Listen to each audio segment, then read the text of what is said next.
गीत जो है दहेज प्रथा को लेकर है। आइए सुनते हैं गीत में एक बेटी अपने पिताजी से क्या कहती है।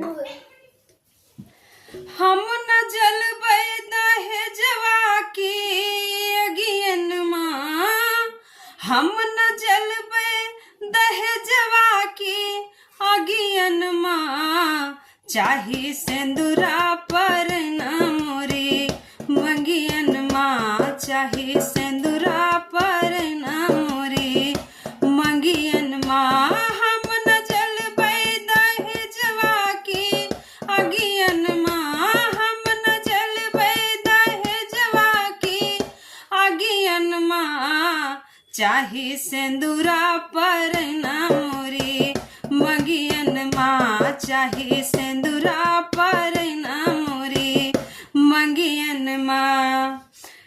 माई हो कुंवारी हम जिंदगी बिताई लेबै, माई हो कुंवारी हम जिंदगी बिताई लेबै, जौन पर देहिया पैसाबो सही डूबे, जौन पर देहिया पैसाबो सही डूबे।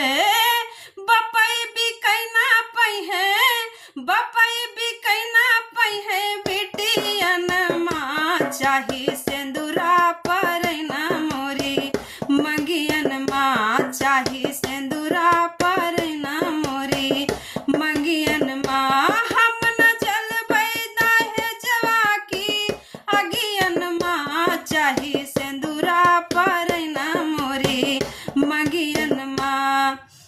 रूखी सूखी रोटिया से पेटवा जियाई लेबै, रूखी सूखी रोटिया से पेटवा जियाई लेबै, अपने भौजैया कलरिका खिलाई लेबै, अपने भौजैया कलरिका खिलाई लेबै।